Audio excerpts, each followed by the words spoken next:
everyone, and welcome back to Odyssey 3. Now, we are literally exactly where we left off with this amazing glitch. Now, if you remember in the last episode, when we shifted this around, so if I just show you now, so I think it might be this. This does that to this. Now, I don't exactly know how to actually get in there. And if we put the moon on the other side, this door opens that way. Now, if we do it this way, if we just do it this way, boom, well, this door opens, and I have no idea what to do here at all. Like, nothing gives me a clue if there's anything to actually do here. So that's where I'm left off, a little bit confused. However, seemingly there's something that does with this. So I'm assuming there might be something that we do that, I don't know. Oh, hold on. Here's a question. If I shift something around, does that move that by any chance? I don't actually know, considering I've not actually figured this out just yet. Hold up. Right. As you can see, oh, I can't zoom in or anything. If you see there, you've got the moon. Right, so you've got the sun here. That light bulb being, I'm assuming, being the sun. You got the moon behind the earth there. So if I turn it, wait, hold on. What does that do? Does that do anything? How? What? I don't know what I did, but I did it. Right. So that's the thing. So what does this do then? Right.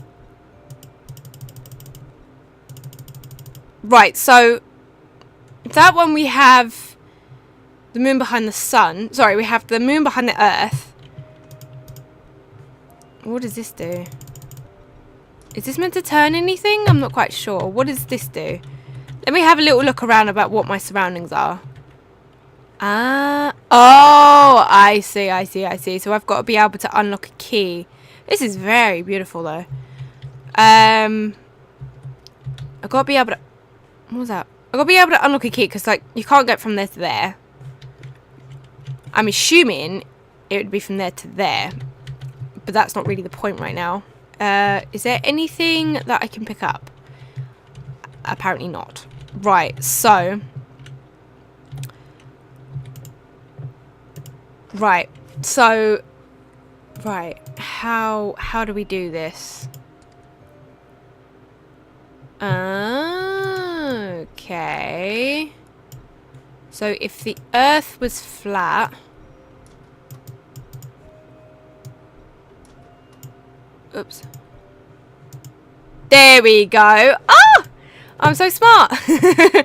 Yay! Can't believe I actually figured that out. Okay. That's a thing. Right, so we will need this in there. Brilliant. Oh, it's saving. What does that do? I got an achievement for it, but I don't know what that does. Oh, what's this? Oh, something's coming. Oh, platform. Brilliant. Can I get on it? Oh! This is so pretty. Oh, that's awesome. I love the music. Music's awesome. Alright, so here we go. Right, so we're gonna... Brilliant music. Right, so what's in here? Okay, that doesn't open just yet. I'm assuming... Oops. I'm assuming there's something I've got to do to be able to open that. That's a solar panel, as you can obviously tell. And then this leads to the other side that I was originally on. Oh, okay, that makes... Oh god, there's so many ways to go. What does this lead to? Can I swim? Oh, there's a door down there. Right, okay, so the not janitor. Whoops. Generator. I would assume that that's what people call that. Oops. Right, so I'm assuming there's something around here that I have to do. There's so many electronical stuff going on here that I'm a little... Why does it sound like I'm running on sand on concrete? So I'm assuming my next bit is in here. Ah, brilliant. Is there a journal of some sort? Right, where's the starting point, to be honest? Oh, here we go. Ah, there we are. That would be a lot more helpful. I knew there had to be a journal piece somewhere. Ah, here we go. Right, this makes sense now. Right, so July 11th, 4:30 p.m. We crossed over the fixed rotating bridge this morning, but we found we still couldn't go over to the main part of the wretched miner. There was another bridge we needed to cross, and it was broken too. The first bridge took almost a week to repair, and Mum thinks this one might take longer. The zip line leading here from the bunker island was easy to fix, though, and Sid took care of the first thing. It works great. My ankle is still swollen and hurting too much for anyone to help me up to the top of the bunker over and over, so I only got to ride it once so far. This bit of wretched miner has a couple of shacks on it with nothing inside but some tables and barrels. There's an old well around back covered by an army gate. Mum says we might look into it later if we need a fresh water source. The exciting part is a tall radio tower, but we can't figure out how to reach it. Sid has a theory though. We can rotate the bridge from this side so it doesn't connect back to the bunker island, and when we do it, it connects to steps leading down to a small lagoon. Sid dove in and said the steps lead to a door, but he can't open it with all the water pushing against it. He thinks it might lead to the tower.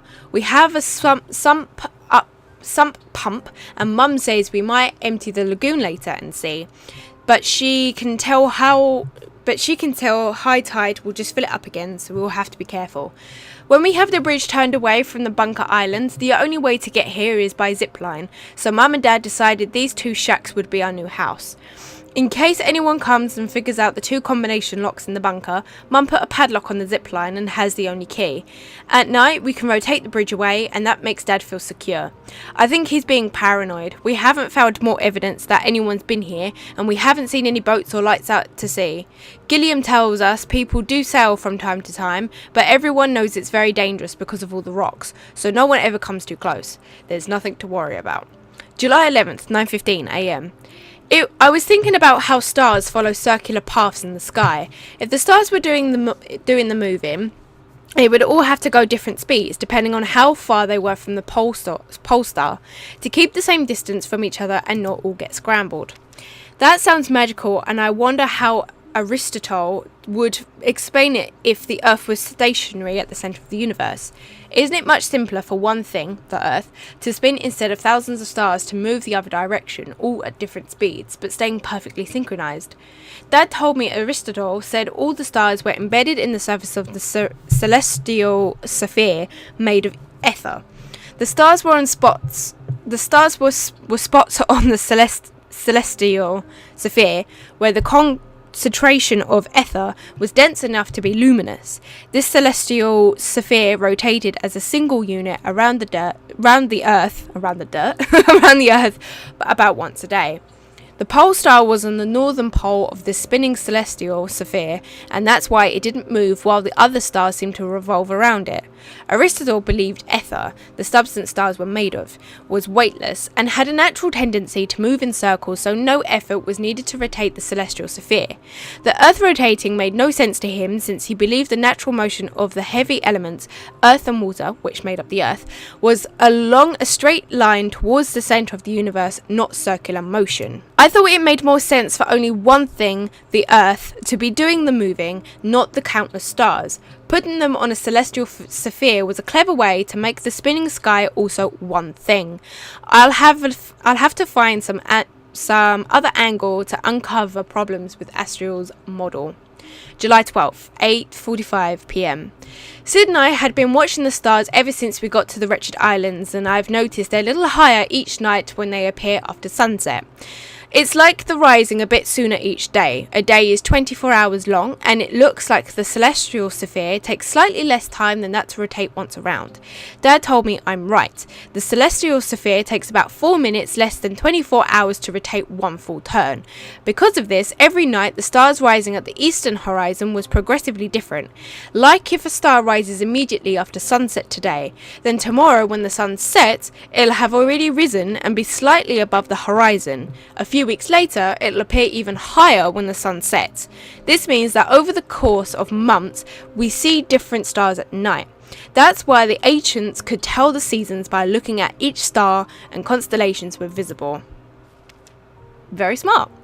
The stars rise earlier each day, and Dad says they'll get back to where they started a year from now. It's because that difference of just under 4 minutes times 365 days equals one whole day. So if a star is rising on the horizon exactly at sunset today, a year later it will rise at the same time. I thought they were saying that 4 minutes is 365 days then, just for a second. It's like, whoa, gosh. Right. 4 minutes is 365 days, which just equals one day. So basically, in 4 minutes, 365 days is a day. I thought that's what he was trying to say. Sorry, I got that mixed up then. I told Dad that was a problem for Aristotle's celestial sphere model. If the sun moved exactly with the stars, we would see the same stars every night, but there's a 4-minute difference. Dad said the ancients knew this, and the sun was given its own separate sphere which rotated slower by about 4 minutes when the starry sphere. That explains how the sun moves a little slower than the stars, and after a year gets back to the same position it had before in the starry sphere. I never thought much about the stars were different at night, or how they were the same on the same night every year. I'm going to have to think about that some more. July the 13th at 5 p.m. I rubbed paint thinner on a plastic globe I had, and when the paint came off, the globe itself was transparent. So I used it to build a model of the celestial sphere with the stars rotating around the spherical Earth in the middle. Sid helped me to put in the light bulb on an armature representing the sun, which also rotated around the Earth with the celestial sphere using the same crank, but it could also be moved relatively to the celestial sphere using another crank. So while the first crank showed how the sun and stars rotate around the Earth every day, the second crank helped me see how the sun moved relative to the stars over the whole year. The ancient people divided the stars in the sky into patterns called constellations. The path of the sun around the celestial sphere throughout the year was divided into 12 parts, one for each month of the year. I didn't know until Dad told me that the idea of a month comes from how it takes about 30 days for the moon to cycle through all its phases. The word month comes from the word for moon. Does it? Oh, I didn't know. I'm not a scientist. In each month, the sun passes through a different constellation, and these 12 are called the zodiacal constellations. Sorry, they look like a 20. You don't find the sun in any arbitrary location on the celestial sphere. It's always within the narrow band of zodiac constellations. Dad also told me the orbit of the sun against the celestial sphere is called the ecliptic. The strange thing is that even the moon and the planets, Mercury, Venus, Mars, Jupiter and Saturn, are always found in the band of zodiacal constellations. Is this game made before or after Pluto got deplaneted, if that's even a thing? If not, then okay, well, must be. It wasn't mentioned there. Every day, the sun appears on 1 degree away from its previous location on the celestial sphere. Since it takes a year, close to 360 days, for the sun to come back to the same spot on the celestial sphere, some scientists think this is why the ancients divided a circle into 360 degrees. Otherwise, we might as well have divided a circle into 10 or 100 degrees instead of 360. It was fascinating to hear Dad link some of the geometry stuff we take for granted with astronomy. After lunch, Sid had to go back and help Mum with Gilliam repairing the bridge, so I spent the rest of the day drawing and pasting the zodiacal constellations on my celestial sphere. July 14th, 3:54 3:55 p.m. The celestial sphere is cool, but it seems too complicated. Having the Earth rotate is way simpler than having huge rotating celestial spheres. But how can the Earth rotate explain the differences between the positions of the Sun and the stars every day, and how they progress until the Sun is back at its original spot among the stars after a year? I can't explain that just having the Earth rotate. I needed another model, this time with the Earth spinning around its axis. But if the Sun doesn't move, and neither do the stars, in order to get the Sun to change position relative to the stars in the Earth's sky, either the Sun or the Earth needed to orbit. This time, instead of putting the Earth at the centre, I put the Sun at the centre and made the Earth travel around it. Sid helped me build a model with gears that moved the Earth around the Sun, but also spun the Earth around on its axis at the same time. It showed that this model would explain the apparent motion of the Sun among the stars. As the Earth moved around the Sun, a line drawn from the Earth through the Sun would hit a slightly different spot on the starry background every day. After one complete revulsion of the Earth around the Sun, i.e. a year, that line would hit the same stars again. I cut off the bottom of a barrel and attached the model to the middle of the base. Then I drew the zodiac constellations on the inside rim of a barrel, so that I could see the Sun travel through all 12 zodiacal constellations over a year as seen from Earth. Now I have two models which both explain the same observations, and I'm determined to show Dad that my model with the Sun at the centre is simpler and better. July the 14th, 7:30 p.m. After dinner, I realised there was a problem with the Earth-centred or geocentric constellation sphere model. It explained how the Sun would move relative to the stars and the zodiacal constellations, but we also have seasons. In summer, it's hotter and the Sun is up for longer. In winter, it's colder and the days are shorter.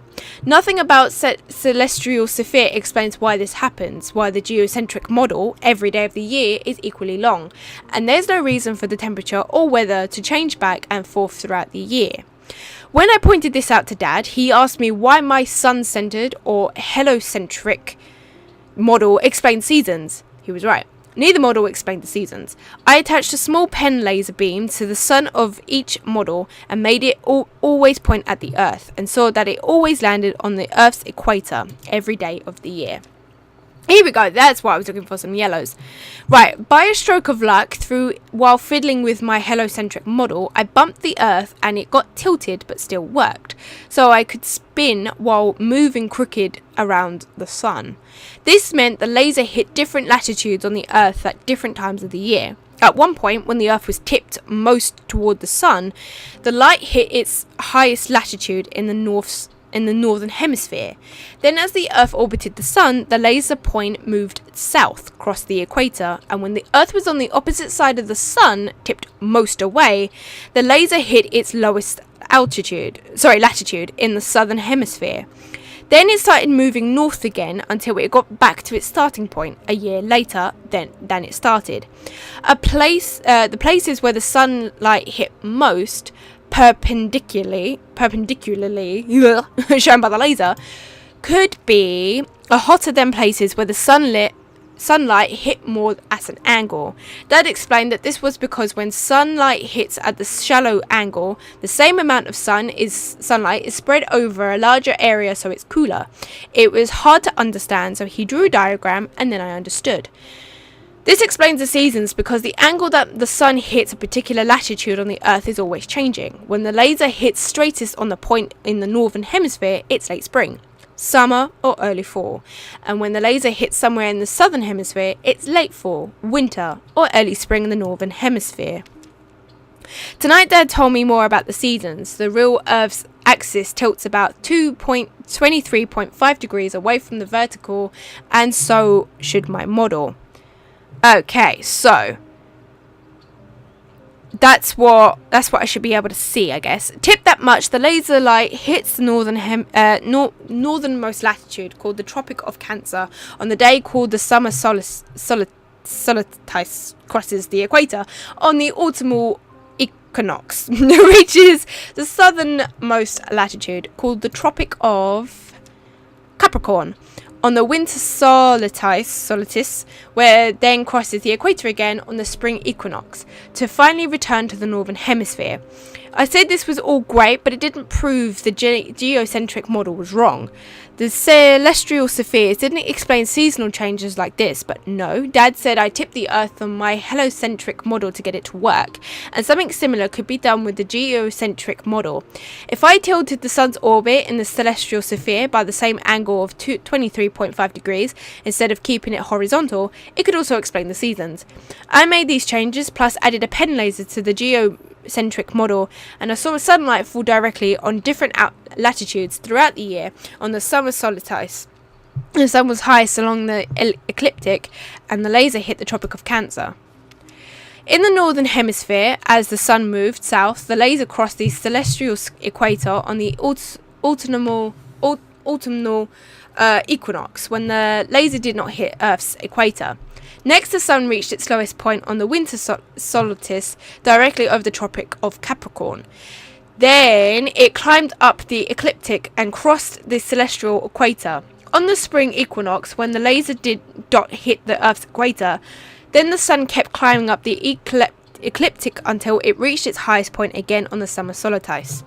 I also adjusted the zodiac constellations to form a band along the ecliptic instead of the celestial equator as I first put them. Now the model can explain everything like the heliocentric model, so I haven't proven the heliocentric model is better. The geocentric one still seems more complicated, but it works just as well at explaining everything, so I'm back to square one. Blimey, that was a lot. I see now. So, okay, so that's how that works. I've kind of already fiddled about with that one. So that's got to be able to switch that on, which then works this. Perfect. Which then leads to where?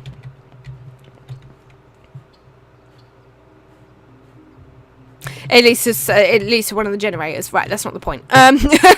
Right, so, okay, so I've got to figure this out first. So I'm assuming, okay, here we go. Right, so I've got to have this tilted ever so slightly. It's reached its lowest point on the winter. Right. Okay, so the winter one, if I look at it correctly. Oops. Right. Oh, where's winter? Okay, so I've got to be able to figure it out. To get next, the sun reached its lowest point on the winter directly over the Tropic of Capricorn. So, Tropical Cancer, Tropical Capricorn. So, I've got to be able to get the sun.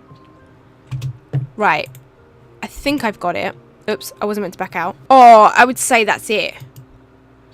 Wait, which one's the sun for Capricorn?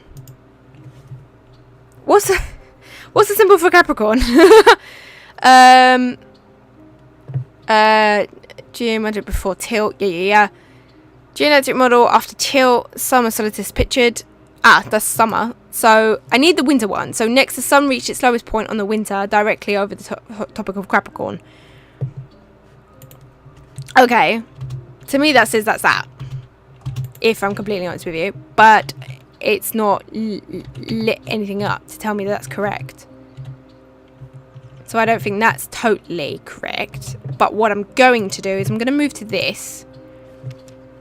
Hold up. Because it was a little bit back. Where was it? When the Earth was on the opposite side of the sun, tipped most away, the laser hits its lowest altitude on the southern hemisphere. Okay, before tilt, after tilt. Okay, cool. So it needs to be on... Right, gimme. So it needs to be on here. I think. See, look, that's after tilt. Oops. That's how it's shown there. Oh, shit, that scared the life out of me. Bloody hell. Right, okay, so that's that then. Woo! God, it scared the bloody life out of me. Okay, journal updated. Right, so now we're here. Bloody Jesus Christ. Anyways. Oh, God. Anyways, okay, so that's that then. Okay, so July 15th, 8:45 p.m. I thought that to prove the heliocentric model, I might need to consider things besides the sun and earth. When I said that, Mum had a surprise for me. She bought Sid's telescope. Sid didn't even know she bought it, so he was excited too. He ran and fetched it from the boat, but setting it up and calibrating it was taking a while. While we're waiting, Mum pointed out the planet Jupiter. To my naked eyes, it just looked like a star, though it's brighter than the brightest star, Sirius Black. Dad said that the ancients, the only difference between planets and stars was that stars always kept the same distance from one another, while the planets wandered independently on top of the background stars. Over weeks and months. He said the word planet comes from the Greek word for wanderer.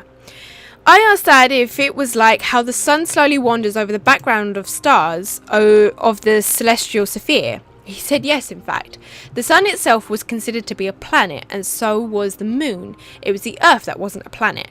So the ancients thought there were a total of 7 planets. The sun, the moon, Mercury, Venus, Mars, Jupiter, and Saturn, since they all wandered over the background of stars. I asked about Uranus and Neptune, but Dad said they can't be seen without a telescope, and so the ancients didn't know about them. I guess that each of the 7 planets had to have their own celestial spheres, so to be able to wander separately. Dad said yes. I could think of the astral cosmos as nested spheres, like the layers of an onion. Starting at the centre of the universe, the terrestrial realm was made of the spheres of earth, water, fire, and air, and then the celestial realm above was made of the spheres for the moon, Mercury, Venus, the sun, Mars, Jupiter, and Saturn in that order. It seems like it's taken Sid a long time to set up his telescope, but I think he's almost done. July 15th, 10:45 p.m. The first thing we looked at through the telescope is the crescent moon. It was huge and amazing. I could see so much detail. Dad said Aristotle thought the moon was a perfectly smooth sphere. Magnified with the telescope, I could see that it is not. The moon's surface has mountains and valleys. It's not perfectly flat and smooth at all.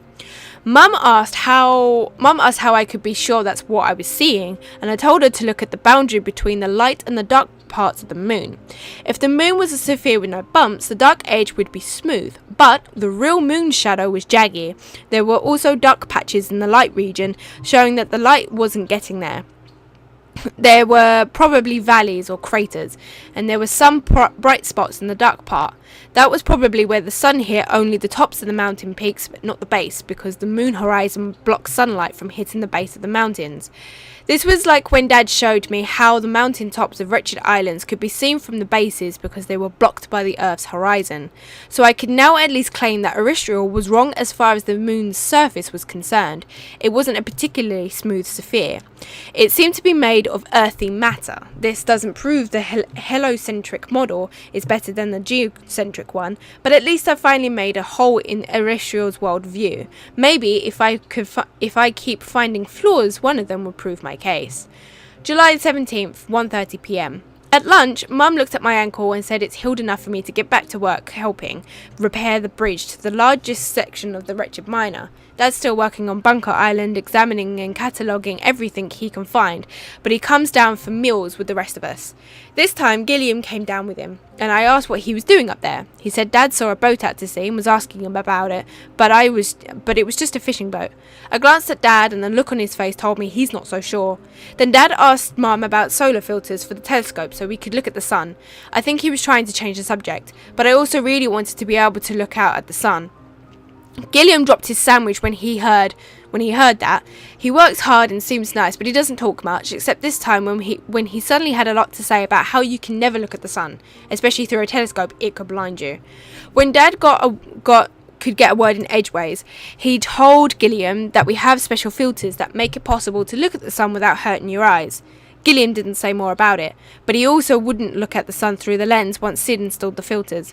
I didn't expect to see anything but bright light, but I was wrong. The sun had these irregular shaped dark spots on it. Dad asked me how I knew the spots were on the sun, not on the telescope, whether the spots could be small planets or asteroids moving in front of the sun. The first thing I did was move the telescope a bit. The spots stayed in the same place on the sun, so they weren't on the lens. But how could I tell whether the spots were on the surface of the sun or not? If there were planets or something else floating in space, I guess I would have had to wait to see them move and see what happens. July 21st, 2 p.m. It's been 4 days since I last wrote. We've been so busy with the bridge all day long, it sometimes feels like we're building a bridge, not fixing one. Mum says we've got days more work still left. Ugh, it's exhausting. But every day at lunch, I've been looking at the sky, looking at the sun, sketching where the spots are, and I think I know what's going on now. After the first 2 days, I saw the spots had moved across the sun in the same direction. That means if they're on the surface, the sun must be rotating. But I still couldn't be sure they were actually on the sun. I needed to wait till one got to the edge and see what happened next. Then, today, one spot near the edge vanished. It didn't keep going into space, and the closer it got to the edge of the sun, the skinnier it looked. Just like how a spot in the sphere gets thinner until it disappears around to the other side. That means the spot was on the sun. I also saw a brand new sunspot appear between two old ones. It didn't draft in from somewhere else. It got created and grew bigger over time, and on the other big spots shrunk too. Before it got too close to the edge, it looks like the sun is a sphere. It rotates. The sunspots are on the surface, and they are born and grow and shrink and disappear over time.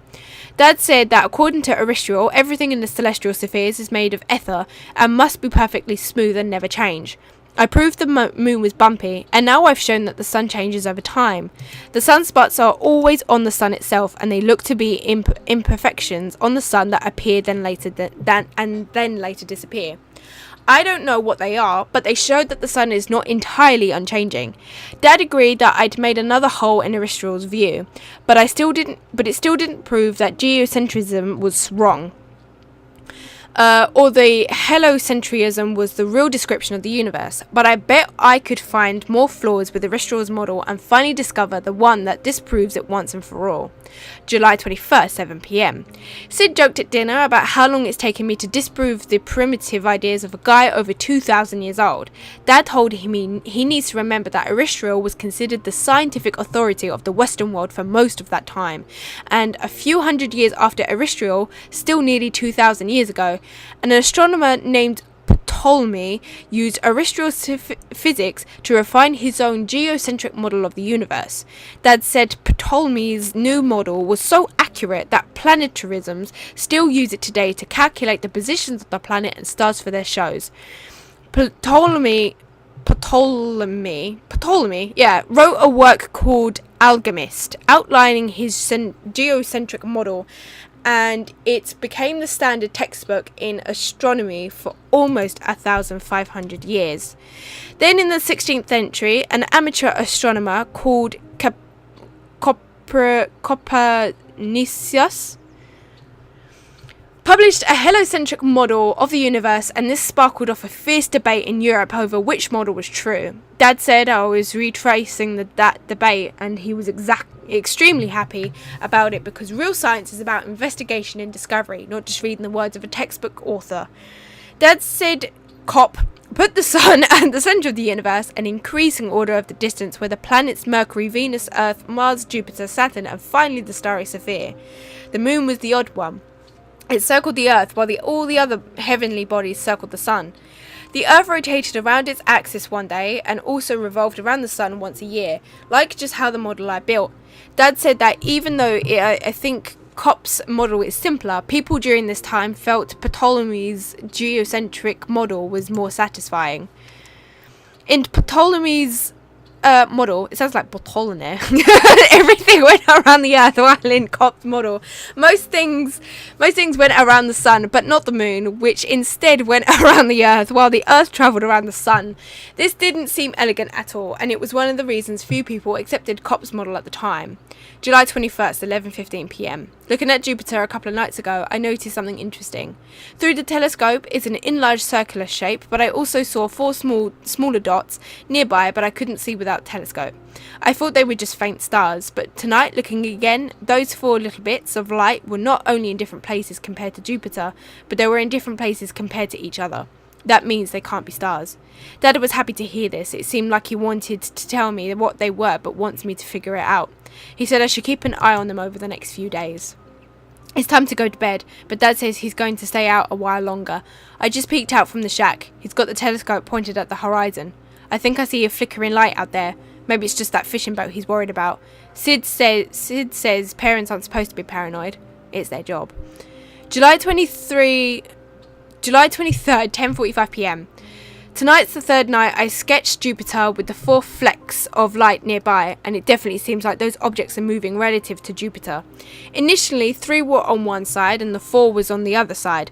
Then last night I couldn't see one of them, and as if it went behind or in front of Jupiter. Then tonight I saw all 4 again, 2 on each side. Could they be circling Jupiter? Were they moons? Dad said I was right. They're small bodies circling Jupiter, and if I kept observing them for weeks, I'd see them circling pattern more clearly. I'm glad Dad didn't wait weeks to tell me, because I immediately saw what this meant. Aristotle and Ptolemy said everything went around the Earth, and only the Earth. And here was evidence that some things went around Jupiter. People said Kopp's model of everything orbiting the sun wasn't elegant because it had this one exception of moon orbiting the Earth, but now the Earth wasn't the only one. Jupiter has moons orbiting it too. That's a strike against the part of Ptolemy's model where everything must orbit the Earth. But just because I found something that doesn't, this doesn't mean the Earth goes around the sun. Just like before when I poked holes in Aristotle's theory without proving my case. This weakens Ptolemy's model but doesn't prove that the Earth goes around the sun. That will take more direct evidence of some kind. July 23rd, 11:30 p.m. I was too excited to sleep after seeing the lights around Jupiter were moons, so I started looking at stars. Through the telescope I could see a lot more stars than the naked eye, but none of them got any bigger. They still looked like points of light. Viewing a planet through a telescope turned it into a round disc, but stars still looked like stars and didn't get bigger. It seems like stars must be really, really far away for them not to be magnified into clear objects, even with a telescope. Dad said yes, every star is so far away that its light is coming from a single point in space. And when that light enters Earth's atmosphere, the air scatters it a little. That scattering changes from moment to moment since the air is always moving. So one instant and light reaches my eye, and the next instant it might not, and then it does again, and so on. This super fast flickering changes the star's brightness all the time, and that's why stars appear to twinkle. I thought the air looked too clear to affect light that much. Dad took me to the small lagoon at the bottom of the stairs, the one blocking the old army door that's underwater. The water looked still and clear, and when he held a LED light under it, even just a couple of feet of water made the light shimmer. Dad said air doesn't scatter light as much as water does, but there's a lot more air, many kilometers of it, between us and the stars. I thought they were trying to say that that space was made of water then or something. For a planet like Jupiter, it looks like a disk through a telescope, not a point. Because it's a lot closer, this means the light from it isn't coming from a single point, but those thousands of points on its surface. Each of those points might get scattered away by the air and might not be visible at any moment. But on average, there will always be hundreds of points where light rays get through. This is why planets don't twinkle in the same way stars do. That's really cool. Knowing this, I can easily tell whether something in the night sky is a planet or a star, even without a telescope.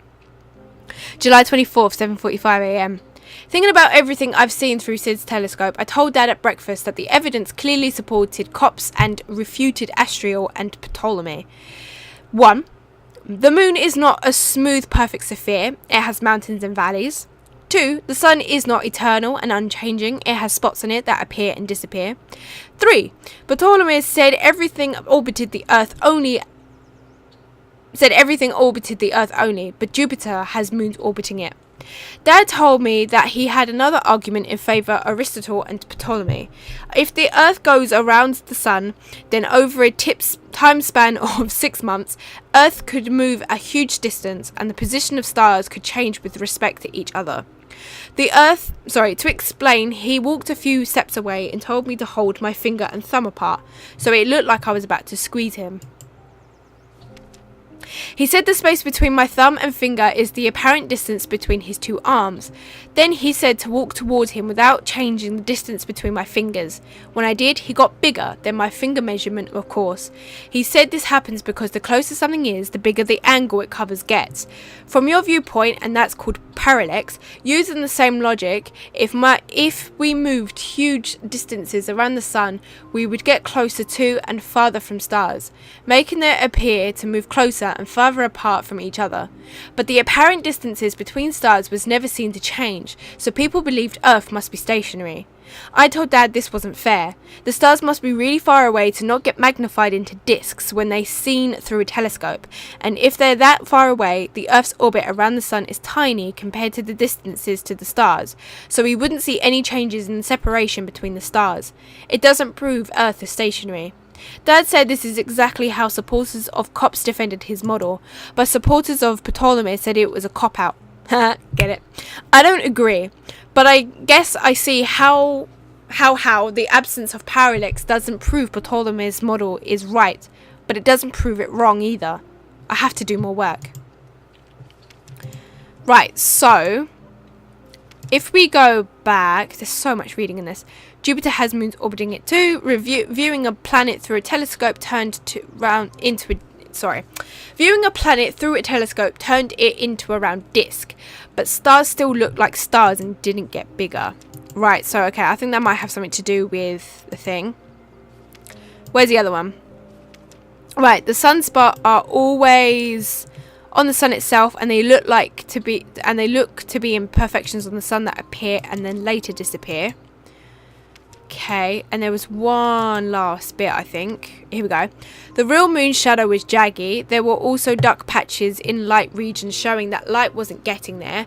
These were probably valleys or craters, and there were some bright spots in the dark part. That was probably where the sun hit only the tops of the mountain peaks, but not the bases, because the moon horizon blocks sunlight from hitting the bases of the mountains and moon. Right, let me get this. So, the real moon's shadow was jaggy. So, this one, right? There was also dark patches in the light region showing that light wasn't getting there. These were probably valleys or craters, and there were some bright spots in the dark part. Okay, that was probably where the sun hit only the tops of the mountain peaks, but not the bases, because the moon horizon blocks sunlight from hitting the base of the mountains. So, if we do this one... Right, the sunspot are always on the sun itself, and they look to be imperfections on the sun that appear, then later disappear.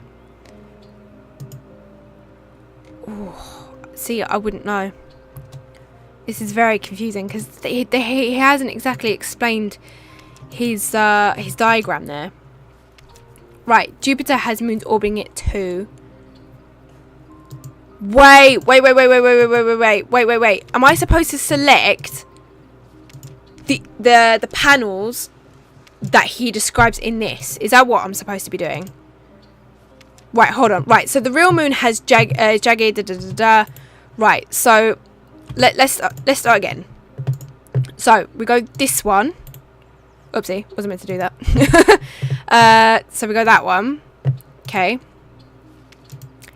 Then the next part, the sunspot are always on the sun itself, and they look to be imperfections on the sun that appear and later disappear. I'm going to go with that one. I could be wrong, but we'll go with it anyway. Okay. Then something about Jupiter. Jupiter has moons orbiting it too. So I'm assuming that's Jupiter. And then viewing a planet through a telescope turned it into a round disc. The stars still looked like the stars and didn't get bigger. Right. What example was that? It had... Oh! Bloody hell. Bloody always scares me. Okay, there we go. That's what I was meant to do. Right. So, where the bloody hell does that lead to? Right, so this leads to... There's so much reading. Jesus. Oh, okay. I forgot about this door. Right. Oh, more reading. Fucking hell. Right. Oh, hello. Right, I'll just grab this. Hold on. Okay, so, shall I... Where does that lead to?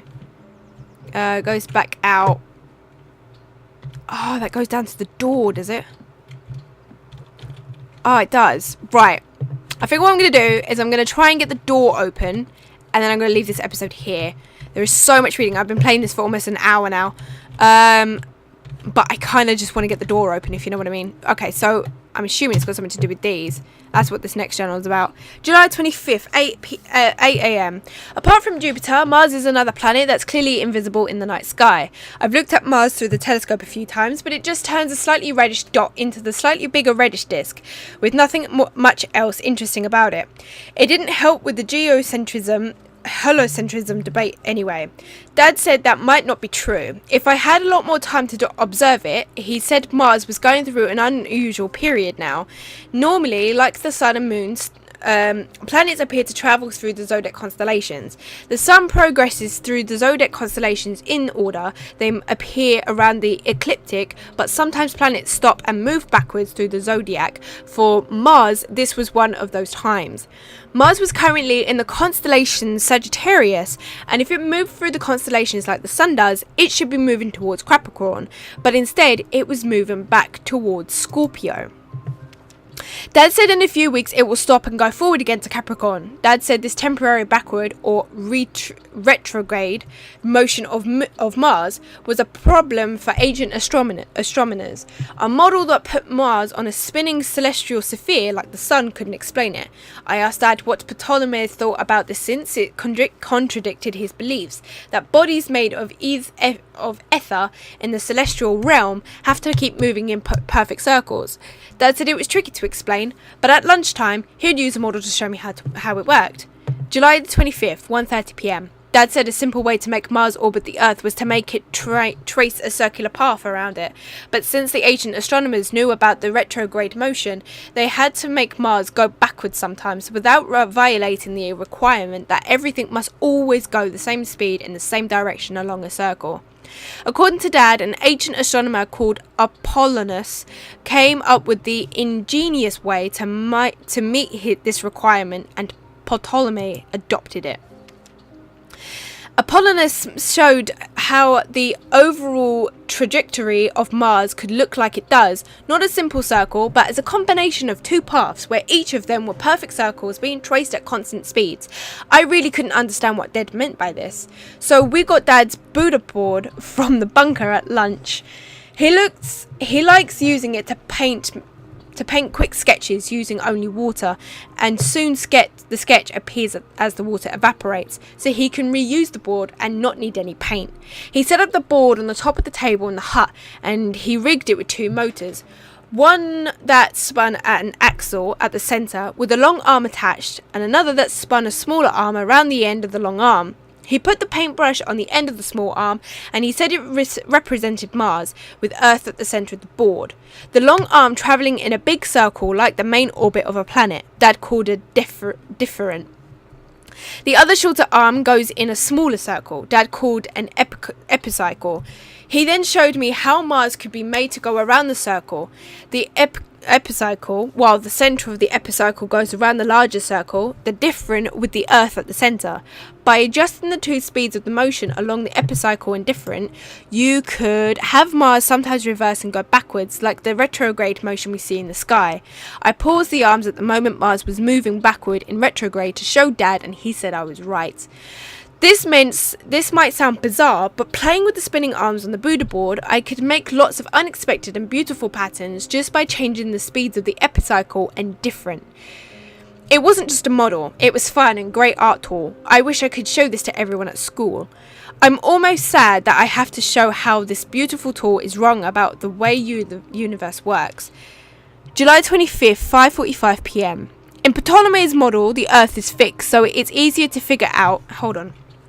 Let me go back and try and do this first bit first, because I'm assuming me reading so much is a bit boring. So by adjusting the two speeds of the motion along the epicycle and different, you could have Mars sometimes reverse and go backwards. Right, so I'm assuming he means this. That's the other part. So right, so whoopsie. So this is his dad's Buddha board, I assume. What does that do? Absolutely fucking nothing. Right, so woohoo! Right, so can I spin any of this? I don't actually know what I'm doing. Oops. Right, so Oh. Oh, that's awesome.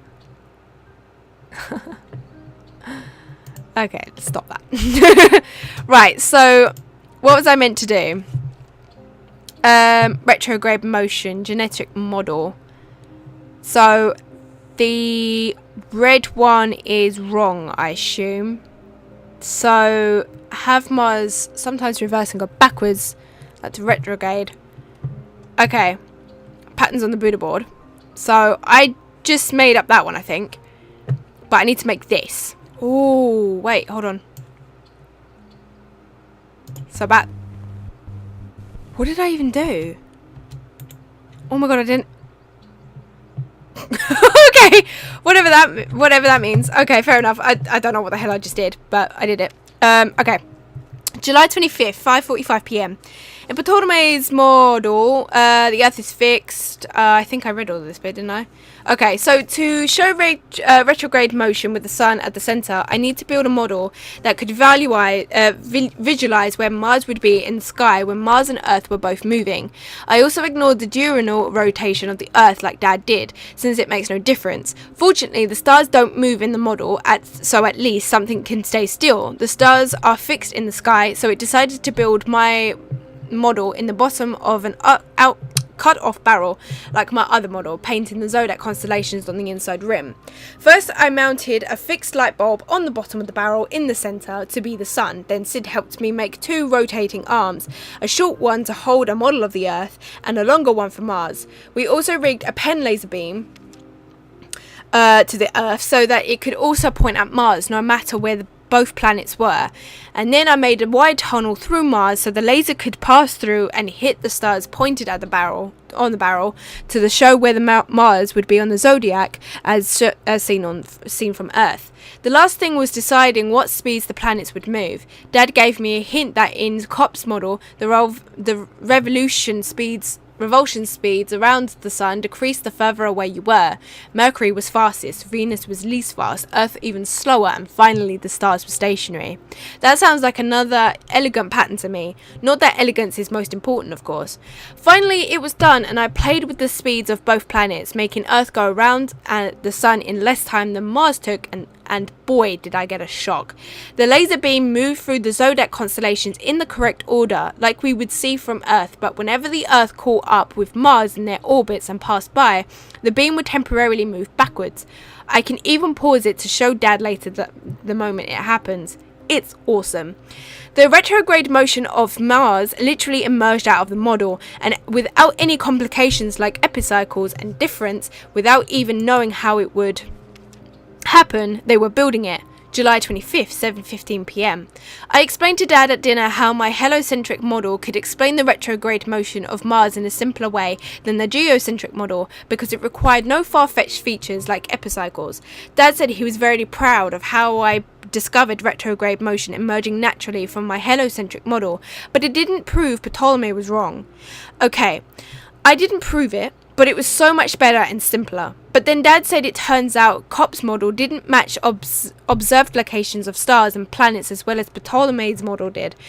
Not until Kopp's introduced his own epicycles. So when the models were done carefully enough to match what he saw in the sky, was Kopp's model really simpler? And then Dad said even if it was, it doesn't matter, because simple doesn't mean true. I could tell Dad felt bad about how discouraged I was, but he said its truth is truth. Nature doesn't have to appear beautiful or elegant or simple to humans. Maybe it was to cheer me up, but Mum said it was time for us to drain the water from the lagoon at the base of the stairs. She sent Sid and Gilliam to the boat to get the sump pump and enough solar cells to run it. But we'll have to time it right first thing in the morning, starting a few hours after high tide, to drain the lagoon and still have time to see the army door down there can open and explore what's in there, and safely return with high tide comes and floods the lagoon again.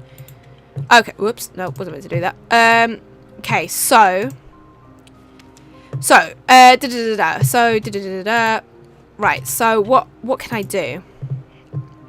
Right, so here we go. Finally it was done, and I played with the speeds of both planets, making Earth go around the sun in less time than Mars took. And boy did I get a shock. The laser beam moved through the zodiac constellations in the correct order, like we would see from Earth, but whenever Earth caught up with Mars in their orbits and passed by, the beam would temporarily move backwards. I can even pause it to show Dad later in the moment when it happens. Okay, so I gotta make Earth go around the sun in less time than Mars. So I'm assuming, where's Mars? Oh, okay. So I just had to like make it do something. Okay, that's awesome. So supposedly this opens. Where's the stairs? Okay, no. So I need to go down here now. Right. So this supposedly does whatever down here, I assume, or something. Does it?